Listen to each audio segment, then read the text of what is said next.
Ambad police ठाण्याच्या गुन्हे शोध पथकाने चेन स्नॅचिंग प्रकरणात उत्कृष्ट कामगिरी करत 1,20,000 रुपयांचा मुद्देमाल हस्तगत केला आहे. पोलीस आयुक्त संदीप कर्णिक, पोलीस उपायुक्त किशोर काळे व सहाय्यक पोलीस आयुक्त सचिन बारी यांच्या मार्गदर्शनाखाली वरिष्ठ पोलीस निरीक्षक जगविंदर सिंग राजपूत यांनी पथकाला कारवाईचे आदेश दिले होते.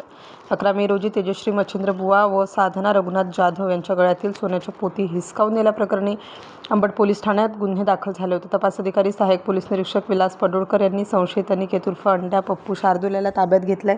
चौकशीत त्याने साथीदार तौफिक हाशमी यांच्यासह 3 चेन स्नॅचिंग गुन्ह्यांची कबुली दिली. आरोपीकडून 8 ग्रॅम सोन्याची लगड जप्त करण्यात आली.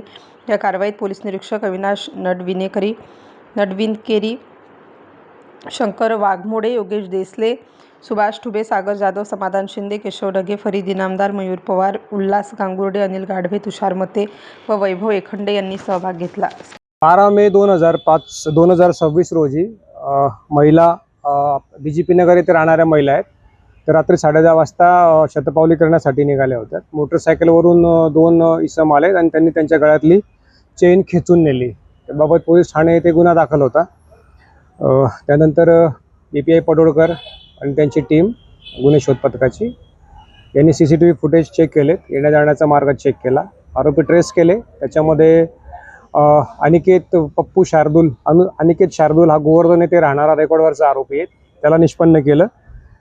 तो सध्या नाशिक जेलमध्ये होता गंगापूरच्या एका गुन्ह्यामध्ये. त्याला त्याचा ताबा घेतला, त्याच्याकडे विचारपूस केली आणि ते काही फुटेजेस होते, ते फुटेजेस व्हेरीफाय केले. तर त्याने ते कबूल केलेले. त्याच्याकडून एका गुन्ह्यातले जवळ 1 तोळ्याची जी आहे चेन रिकवर झालेली आहे.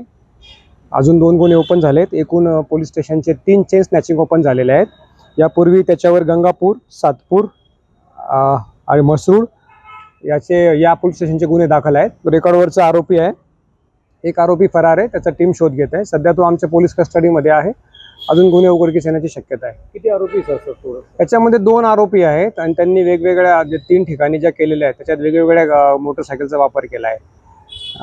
आता आमच्याकडे सध्या रिकव्हरी झालेली एका गुन्ह्याची आणि काही आता रिकव्हरी चालू आहे. सध्या तो पोलीस कस्टडीमध्ये आहे. रेकॉर्डवरचा सराईत आरोपी आहे. त्याच्यामुळे त्याच्याकडून अजून गुन्हे उघडकीस येण्याची शक्यता आहे. जे गुन्हेगार आता पकडले त्यांची नेमकं पार्श्वभूमी काय? त्याची पार्श्वभूमी तो गोवर्धन गावचा आहे. यापूर्वीही त्याला अशाच प्रकारच्या गुन्ह्यांमध्ये तो जेलमध्ये जाऊन आला होता. सध्या तो जामिनावर होता. त्याच्यासोबत अजून एक आरोपी फरार आहे. त्यासाठी आमची एक टीम त्याचा शोध घेते. CCTV फुटेजच्या आधारे आरोपी निष्पन्न केलेले आहेत आणि त्यानंतर मग आरोपींच्या समक्ष त्यांचे इंटरोगेशन केलं. त्यावेळेस त्यांनी कबुली दिलेली आहे की त्यांनी केली आहे. पैकी काही माल आम्हाला मिळालेला आहे. स्टार न्यूजसाठी मोहसिन पठाण.